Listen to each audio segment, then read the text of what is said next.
Bravo. Petit choc en Italie ce mardi. La note de la dette a été abaissée. Elle passe de A+ à A. Pour les financiers, cela veut dire qu'il serait désormais plus risqué de prêter aux Italiens. Les agences qui décernent ces notes, les agences de notation, soufflent le chaud et le froid. Alors, qui sont-elles? D'où leur vient ce pouvoir? Seul notre plus fin limier, l'inspecteur Emo, pouvait tirer cette affaire au clair.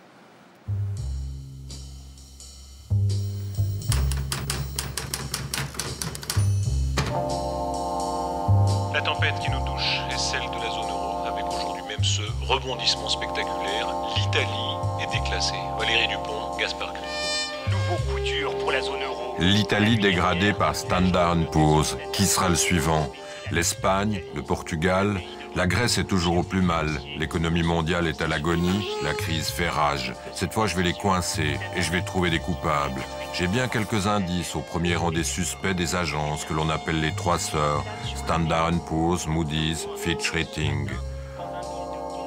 Moody's, en 1909, s'occupait de titres de chemin de fer. Aujourd'hui, Moody's et ses sœurs dégradent les États. Ces trois agences sont partout, elles donnent des A, des B, des C et paniquent les marchés et la planète. Qui peut m'aider? Parmi mes indicateurs, une femme qui vit dans le milieu, qui en connaît un rayon, en plus elle me doit un service. Allô? C'est le détective Emo, ça concerne les marchés.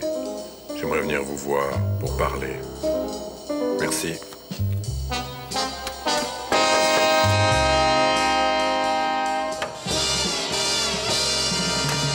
On a l'impression que ce sont ces agences qui font marcher la planète aujourd'hui. Oui, leur impact est certain. Ils sont aussi des institutions très opaques, très confidentielles, très secrètes. Et puis, il est difficile de savoir comment leurs décisions sont prises. Peut-être si vous voulez parler à quelqu'un, je pense à une source qui pourrait vous être utile. Mais est-ce qu'il parlera? Je ne sais pas. Vous pouvez toujours aller le voir. Merci.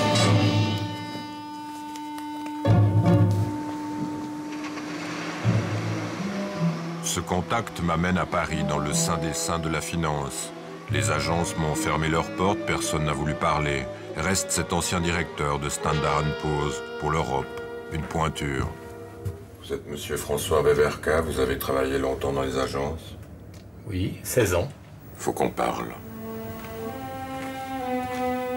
Ce silence nourrit le fantasme. On a l'impression que ce sont des gens cachés qui décident de choses importantes en secret. Oui, alors, les agences, elles évaluent le risque des emprunteurs. Donc, finalement, elles font pour les marchés ce que font, par exemple, des banques lorsqu'elles prêtent. Donc, elles ont des comités. Dans les banques, on appelle ça des comités de crédit. Dans les agences, on appelle ça des comités de notation. Des analystes étudient la situation de l'émetteur, donnent leur opinion et il y a un comité qui décide. Ces agences sont payées par ceux qu'elles notent. C'est pas un problème. Oui, c'est vrai. Et c'est un modèle qui leur permet d'avoir des ressources importantes. Et ceci entraîne, par nature, une suspicion sur leur indépendance. Alors, il faut bien se remémorer que les agences vendent des opinions. Et ces opinions n'ont de sens que si elles sont crédibles. Si les agences donnent des notes de complaisance, au bout d'un certain temps, et assez rapidement, elles perdront toute crédibilité. Plus personne n'échappe aux agences. Plus personne n'échappe au marché, me semble-t-il. C'est sans doute une des raisons du rôle très important, même considérable, que les agences de notation ont pris dans le financement de l'économie. Au revoir.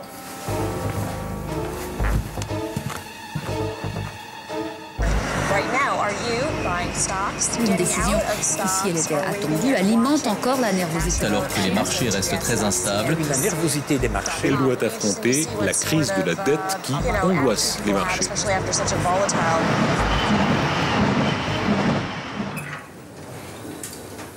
Qui sont ces marchés qui s'affolent, qui dépriment, qui sont euphoriques et qui réagissent à chaque soubresaut des agences? S'il vous plaît, inspecteur. Obviously, we're up several basis points, but this continues to be with the news today out of Europe.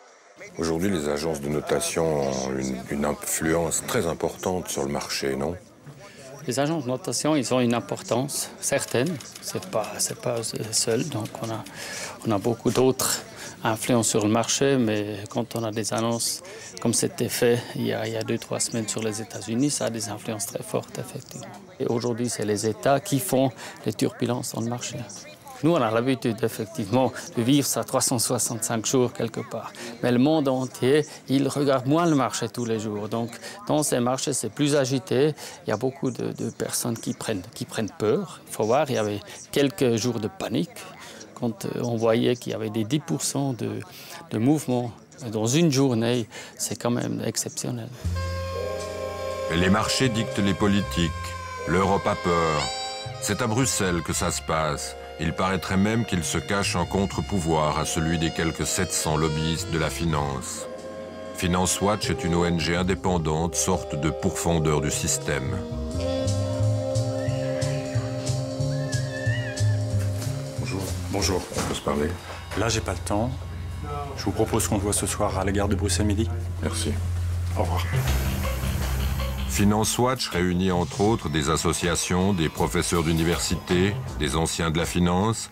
Il bénéficie d'un fort soutien. Face à l'appétit des financiers, ils veulent imposer des règles, ramener un semblant de morale sur les marchés. La réalité aujourd'hui, c'est que très souvent, c'est le marché financier qui décide et le politique qui suit pour plaire au marché financier. Il est temps que les politiques, que le politique reprenne la main, décide. Il n'est pas possible de voir toujours les titres de journaux que l'on voit en permanence qui est les politiques ont pris telle décision pour calmer les marchés financiers. Je ne dis pas qu'il faut exciter les marchés financiers, mais le politique, sa mission, c'est de veiller à l'intérêt de la société, c'est pas de calmer le marché financier. Avec ces agences de rating, j'ai trouvé mon coupable. C'est aussi simple que ça? C'est pas aussi simple que ça. Le coupable, c'est un mélange des agences de rating parfois, du système certainement qui leur a accordé une place excessive, et puis des utilisateurs des services d'agences de rating qui quelque part se sont noués les mains en s'obligeant à agir d'une certaine façon, de façon préétablie et prédéfinie, avant même que les événements se produisent. Donc le coupable, c'est un ensemble de tout ça. Les politiques veulent réguler le système, mais ils ont aussi besoin de ces notations. Chez nous aussi on note, le canton de Vaud est un client.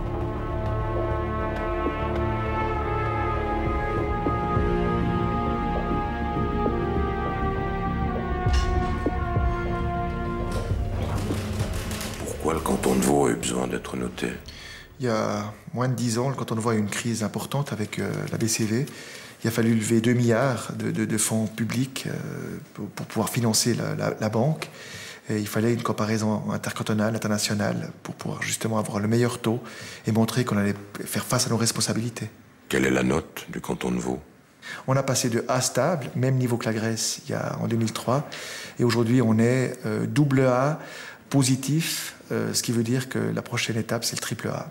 Ces agences font-elles un travail véritablement sérieux? Une agence, elle est là pour donner une indication. C'est comme un médecin qui vous prescrit des remèdes. Ensuite, c'est à vous de les prendre ou pas. L'agence donne une note.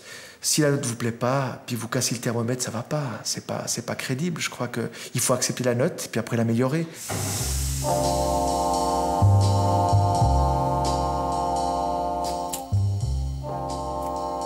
Cela part dans tous les sens. Ces agences sont-elles vraiment si puissantes? Sont-elles coupables ou accomplissent-elles honnêtement leur mission? Quelle est l'influence des spéculateurs, du shadow banking, cette finance de l'ombre? Mon indice ne m'a sûrement pas tout dit. Je vais la réactiver. Les agences sont omniprésentes, mais est-ce qu'elles font encore la loi? Oui, alors on pourrait croire que les agences de notation sont celles vraiment qui dictent le ton sur les marchés financiers, que leurs notes déterminent vraiment la valeur de la bourse. Mais en réalité, depuis quelques années, peut-être depuis 2008, c'est les spéculateurs qui sont un peu l'élite de la finance, qui décident d'abord de s'attaquer à la dette d'un État. Par exemple, dans le cas de la Grèce, un groupe de fonds spéculatifs ont décidé de vendre cette dette de manière concertée et massive. Et donc, ils ont quelque part attaqué à la baisse les obligations de la Grèce.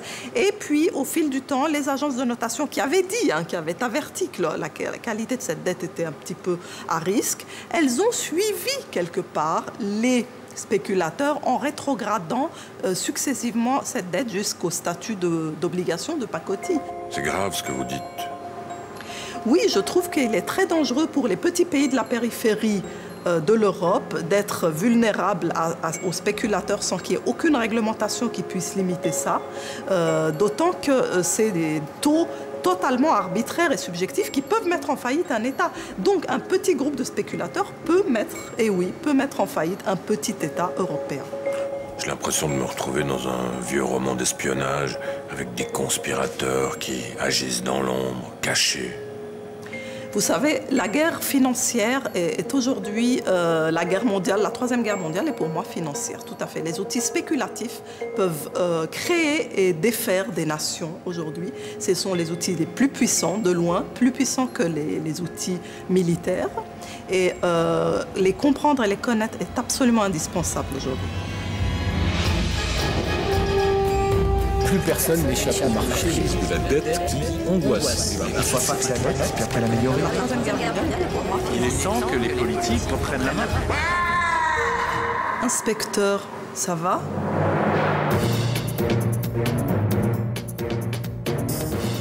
Cette enquête est déroutante. J'aurais besoin d'un regard extérieur. Peut-être mon confrère Larry Bimax, qui travaille à l'IRS, une brigade financière américaine, peut venir à mon secours.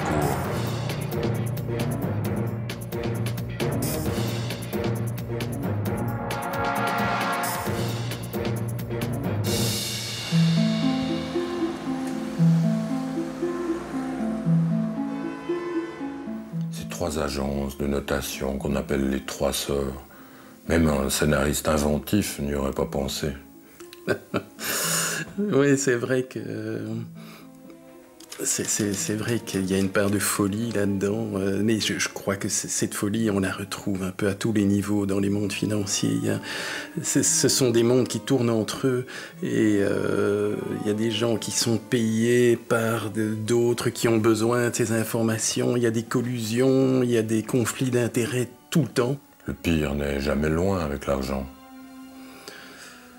Ouais, il faut voir s'il y a des gens qui ont intérêt à ce que le pire arrive. Ça, c'est la grande question. Je pense que le système, à la base, est étudié pour être beaucoup dévoyé, mais sans le détruire. C'est dangereux d'enquêter là-dessus. J'ai un peu peur. Sûrement dangereux, certainement. C'est pour ça que je crois qu'on a besoin de gens absolument incorruptibles, destinés à décider à faire toute la lumière sur ces histoires-là. Je ne sais pas s'il y en a tant que ça.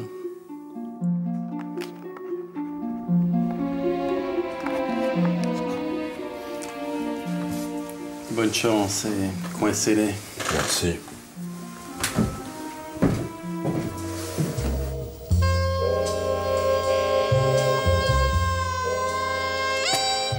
Les vrais méchants, les coupables, difficiles à identifier.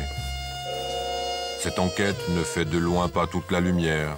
Si cela avait été le cas, je ne serais sans doute plus là pour vous la raconter.